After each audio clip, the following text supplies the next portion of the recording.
Welcome to For the Curious Omnivore. I'm Michel Almiouchi, your host. Tonight, the first of a three-part conversation on Lebanon, recorded the morning after the ceasefire took effect. My guest is Fred Khair, political analyst, consultant, and columnist at EC Beirut. Few people read the room here as clearly as Fred does. And over the next 3 episodes, we're going to try to make some sense of where Lebanon actually stands. In part 1, today, we ask how we got here.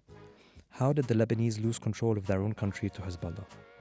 In part 2, we turn to the ceasefire itself, what it means, what each side is really expecting, and who gets to claim it as a victory. And finally, in part 3, we look at what comes next. Welcome everybody, and welcome Fred. Thank you for joining us today. Thank you for having me. So just to sort of set the scene a little bit, last night at midnight Beirut time, a 10-day ceasefire took effect between Israel and Lebanon. The war was between Israel and Hezbollah, but as usual, the ceasefire is between Israel and Lebanon. And last Tuesday, a Lebanese delegation spoke directly to an Israeli one in Washington, D.C. for the first time since 1983. Over 2,000 people dead, well over 1 million displaced, and Hezbollah, which fired its first rockets on March 2nd, wasn't in the room, from what I've understood, when this deal was signed. And wasn't part of the discussions. And yet tonight, its supporters are firing celebratory rounds into the Beirut sky. As usual. So who actually won and what happens on day 11? Our guest tonight is Fred Khair, political analyst, consultant, and occasional columnist, if you don't mind my saying. And we're going to try to answer 3 key questions. How we got here, what last night actually means, and what it'll take, and I mean really take, to dismantle Hezbollah. And is it possible? So Fred, again, welcome, and thanks for joining. Again, thank you for having me, Michel. It's a great pleasure to be here. I'm going to ask one question which isn't from me. It's actually, I thought, I asked AI just out of curiosity because I think, obviously, there's a Western perspective that maybe we don't always see. So I asked it what the one question, or the first question I should ask you is, and this is what it came up with. So I'll start with this one.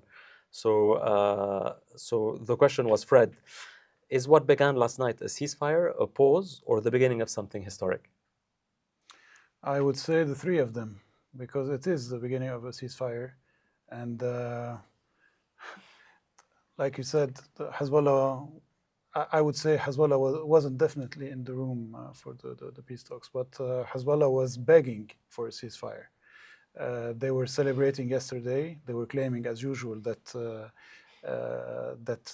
they won, and this is a narrative that we've been hearing since 2005. And this is where we're gonna talk about the origins of this problem. I would say that it is historic somehow, because even during the talks for the May 17 agreement, before the May 17 agreement in 1983. And from what I know, there was 2 diplomats, one Lebanese and one Israeli, who were conducting the talks. So it was Mr. Rabat on the Lebanese side and Mr. Kimhi on the Israeli side. But the exposure that we've got last Tuesday was something for the least historical. The 2 flags next to each other in the White House, in the State Department, sorry, that was something that gave hope to the Lebanese, and that we could build on. I'd like to start with how we got here. I think it's something I've always found that you have a very unique perspective and a unique understanding of all the actors on the scene, as well as their history and how their relationships intertwine and have intertwined throughout the years. For viewers who might not know this, what might look like enemies on TV and as far as their supporters are concerned are often in Lebanon very much part of a system that's symbiotic and that works together. And it's very hard to untangle those threads, and Fred has a unique ability to do that, as you're going to see in the next few minutes together. So the first thing I'd like to ask you about how we got here is, could you take me back to the last moment, if ever indeed there was such a moment, where you thought that Lebanon had a real chance to absorb Hezbollah into the state? Yes, well, before that, I would like to correct myself. It was Mr. Fatal, actually, on the Okay. Lebanese side, not On the Mr. Lebanese, Abbas, okay. Mr. Antoine Fatal. The last time we had the opportunity to do that was 2005, when the Syrian regime withdrew from its occupation to the Lebanese territory, following the March 14 gathering and the assassination of late Prime Minister Rafiq Hariri. When Hezbollah that was operating the same way that the Syrian regime was operating, actually. The main drive of their politics was the division between the Lebanese. Always, when the Lebanese are divided, there's plenty of room for dominating the political scene. So in 2005, for the first time, the Lebanese were able to say to the Syrian regime that they didn't want it anymore to be here. They said it out loud. And Hezbollah was then forced to make a deal with what was very much criticized much later by the March 14 leaderships and supporters themselves, which was called the Tahaluf al-Rubai. But what we don't know about the Tahaluf al-Rubai, even if it was a mistake or not, there's still a lot to discuss about that, is that Hezbollah was very keen on doing that. It wasn't really the later propaganda that wanted to destroy the narrative of the March 14 success, which was claiming that they were doing business as usual and that the Future Movement, the Social Progressive Party,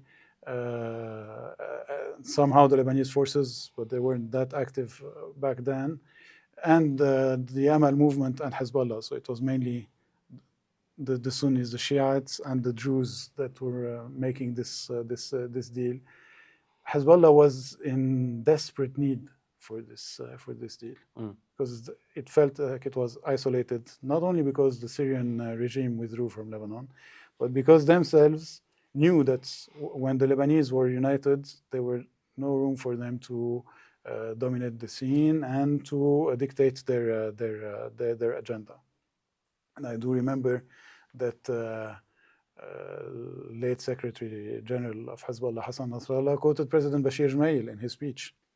So back then, if there was a mistake from the Lebanese state side, it was that they considered that the Shiites were somehow aliens, that we should reassure them and give them some reassurances. And that was maybe right back then, but when we go back to this narrative, I for myself realized that it was a trap. The Shiites didn't need any reassurances. The Shiites are Lebanese citizens, and they want a state where they can live freely. They have their rights. They also have their duties to fulfill, and that was the way that we should have looked into it. Maybe reassure them in the first time, but this consistent narrative of saying we should reassure the Shiite population has, in my opinion, indirectly reinforced Hezbollah's narrative that they are aliens to the state and that we should keep on reassuring them because they have, I don't know, 50 or 60 years ago, they had a special, they were suffering from lack of services from the Lebanese state, which was true, but this is behind us. And the Christians have suffered after 1990. The Sunnis have suffered during the 70s. Maybe they considered that they were suffering because there was, according to their narrative, and it's maybe somehow true that it was an unfair power sharing system in Lebanon. And after 2005, they considered that a strong man who was Sunni, after all, who was Rafiq Hariri, was assassinated. And so that's the assassination of Rafiq Hariri was, according to them, a way of getting rid of the Ta'if agreement. So all of these lectures, we are all victims and we are all privileged at the same time. We are Lebanese citizens. We have rights and duties. And now is the time, because Hezbollah is weakened, and I don't care how he got weakened. Now there's a fact: the Lebanese state and the Lebanese institutions should go back to their primary function, which is to first of all reclaim the sovereignty of their land, and then try and create a system that would suit the well-being of the Lebanese. This is what the state does. So since 2005, we've been keeping the same, doing the same mistakes. So Hezbollah was waiting in 2005 until the next move. So just for the context, for those who are less familiar, so 2005 was the moment where there was a big popular movement, a street movement that was also countered by a street movement that was led by Hezbollah. On the other side were the parties that Fred mentioned, that led ultimately to the withdrawal of the Syrian army from Lebanon.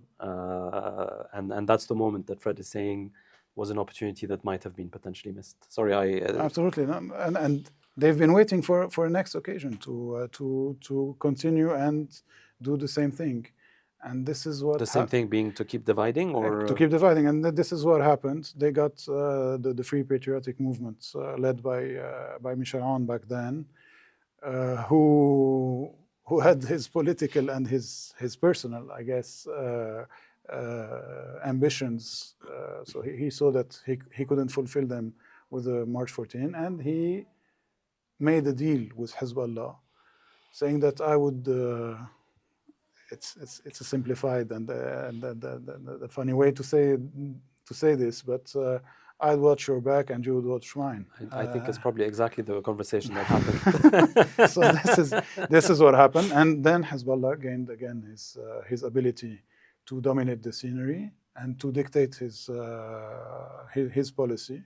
Then back after that, you had the 2006 war. So I have a question. So in 2006, when Hezbollah and Israel had one of their biggest wars, that ended with the Security Council Resolution 1701, which was supposed to settle this issue once and for all. So why did 20 years of international presence in Lebanon fail to disarm a militia everyone agreed shouldn't exist, or almost everyone agreed shouldn't exist? Again, this is why I've talked about the false and the mistakes, the false narrative that we have used about reassuring the Shiite population, because this narrative led us to think that okay, we shouldn't pressure Hezbollah because they have this fear of having the south invaded. They have been suffering for the past years, and you had the opportunistic allies of Hezbollah who were saying that we would cover up for you if you give us, if you provide us with your political support and security support and so on. So this is what led to Hezbollah gaining more power, gaining more weapons. Shouldn't forget that back then you still had Bashar al-Assad who was ruling Syria, so you had a highway of weapons that were arriving safely to its warehouses, to the Hezbollah warehouses. And this is how we failed again, even with the 1701 resolution and the presence of the UNIFIL in the south. And we shouldn't omit, I know it's not a popular opinion, but we shouldn't omit also the Lebanese armed forces efforts to try and contain this situation. But again, you had some political dynamics and sectarian dynamics that ruled this this vision and these actions that led us here. So 2005, obviously 2000 withdrawal of Israel from Lebanon, from South Lebanon. I think we have to recognize, in large part, thanks to Hezbollah's resistance at the time. Missed opportunity there to turn them into a non-armed movement, but I think with the presence of the Syrians in Lebanon, that was not an option. 2005, the Cedar Revolution, missed opportunity potentially. 2006, a war followed by Resolution 1701. That leads us to 2008, when Hezbollah staged the military takeover of Absolutely. Beirut, when the government at the time, led, if I'm not mistaken, by Sanura, I think, Yes. took two decisions, key decisions, that it knew was going to cause the reaction it caused, which was removing the head of security of the airport, which was a Hezbollah person, and the secret communication network of Hezbollah. Absolutely. Was it a mistake for the government to then back down? And did it have a choice, or could it have done otherwise? They didn't have the choice. But also, let me go back to the year 2000. Even if we as Lebanese didn't control the narrative, and you had the Syrian regime propaganda that was governing, or that was that you had only one version of the facts. We failed because we were happy. We were all happy to get back our land. We failed to remember that Hezbollah was an Iranian proxy. He wasn't liberating South Lebanon. He was operating on behalf of the Syrian regime and of the Iranian regime. And they've liquidated all the political parties and movements that were gathered into what was called a national resistance movement in the 1980s. And that was for a reason. They didn't assassinate their leaders and fought with them militarily, just to give a new beginning to the resistance. That was because the Iranian regime needed South Lebanon, and Hafez al-Assad back then, President Hafez al-Assad, the late Syrian president, needed as well the South Lebanon to operate and to pressure Israel in their negotiations, like it's happening right now. So sorry to if I got back that far, but so if you think about that, Hezbollah has always been an Iranian proxy. That's as simple as that, and we don't have to argue about that, or to organize conferences. I remember myself, I've attended many conferences on Hezbollah's beginnings, and what were their objectives and how they were operating. That was a mistake as well. Hezbollah is only an Iranian proxy that would jeopardize and that would sacrifice all of their fellow citizens, or their fellow Shiite citizens, only to serve the Iranian regime. It's as simple as that. In 2007, you mentioned 2008. Sorry, you mentioned the May 7 operation. That wasn't a mistake, but the fact that the government didn't measure the consequences was a mistake and was somehow a failure. You had a second opportunity that I wasn't supporting. That was the Doha Agreement. Which was what resolved the standoff of 2008. And the election of President Michel Sleiman back then. Who was formerly the head of the army. Absolutely.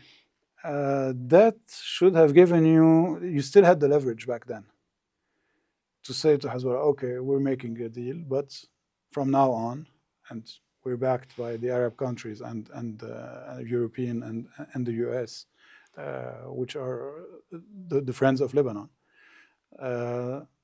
Okay, now we made this deal and we backed up and we made somehow a consensus.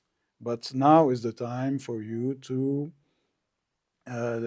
go back to the state institutions and I believe that they wouldn't do it voluntarily or politically, because they don't have the same political motives that a Lebanese usual political party would have. Like I said, they're here to serve the Iranian agenda. I believe that we had the leverage back then to push them and to reinstate or to start their switch to a Lebanese political party. But why didn't we do that? Because I believe that the people in power, some of them, I wouldn't say most of them, some of them, in key positions. We're still thinking in a trading way, like Michel Aoun did in 2005 when he did or 2006 when he cut the deal with Hezbollah. So I have I have your back, you have mine, and let's do business as usual, and let's do that. So I believe, again, I'm simplifying things, I know, but I believe that this is the main reason why we got here, because we kept on having a blind eye on this issue, because some of the senior political leaders and parties were thinking in a different way back then, and still thought that they could reach someday some kind of a deal with Hezbollah, but until then, do business with them and then. So there's a broad responsibility across the entire political Yes. spectrum, whether it's a political power deal or a commercial deal or an ability to keep controlling the finances of the country in exchange for giving Hezbollah the role it has. But let's say that maybe they were convinced that someday, because it's beyond their power. I'm talking about the other political parties. It was beyond their power to force Hezbollah to disarm. That we should keep the country going, so let's do this. But I believe that we should have a rupture or a break the system back then. It would have been much easier than now. And we'll get to it later, but I think we see some of the same patterns that led us back to exactly the same place to a degree. So if we fast forward now a little bit in terms of how we got here, over the years, Hezbollah strengthened itself significantly, quite clearly. I mean, militarily, politically, and so forth. And that led us to yet another war over the last 2 years, I guess, post the Gaza war in Israel itself. Hezbollah joined the war and started and dragged Lebanon back into that war, which led us again to another ceasefire, I think November 2024, if I'm not mistaken. So at the time, I know looking back the answer is clear, but at the time, was it considered to be a ceasefire or merely an intermission? And is there anything that Lebanon could have done differently so that it would have been a permanent ceasefire that would have lasted, as opposed to getting us back to where we got in early March? Yes, this time I would say that the Lebanese government could have done much more than it did, and the most blunt or the truth that we're facing now is that the level of the weaponry that has been used in South Lebanon, it is a reality now that the Lebanese government and the Lebanese state failed to disarm Hezbollah, which meant back then that it wasn't working for a serious ceasefire, or it didn't believe that Israel would go again to war against Hezbollah if Hezbollah did the same thing. But it's quite shocking, and I do believe that you're absolutely right on this. But it's quite shocking when you think about it, because they were told quite clearly by many people, including Israel itself, including the United States, and including many people within Lebanon, that failure to achieve a genuine and real disarmament of Hezbollah will lead to the destruction of Lebanon. They had something in their defense. They were saying that they were acting with the help of the US and the mechanism, and that if this mechanism didn't have the means to discover what Hezbollah was hiding, the Lebanese armed forces it would have been impossible for them to do what the mechanism wasn't able to do. And this is maybe somehow true. But now let's draw a line now. Now we know what happened, and now we have a historic opportunity. And I believe that it's the last one. And now we know that Hezbollah, you and I know, but the people who are trying to negotiate with Hezbollah some kind of a disarmament deal or political deal, so that they would understand that the Lebanese authorities and the Lebanese institutions are their last relief. Now they know that Hezbollah has been arming behind their back.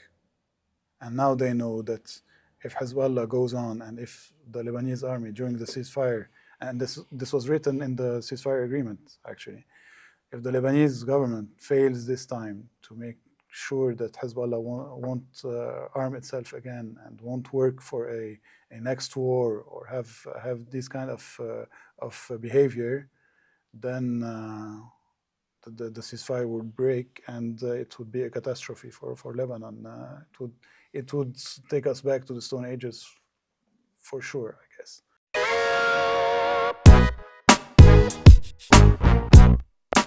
That's it for part 1. Thank you for listening, and thank you, Fred, for the conversation. In part 2, out tomorrow, we get into the ceasefire itself. Who really brokered it, who's claiming it, and what happens next. If something in this episode stayed with you, share it with someone who's trying to make sense of the moment. See you tomorrow.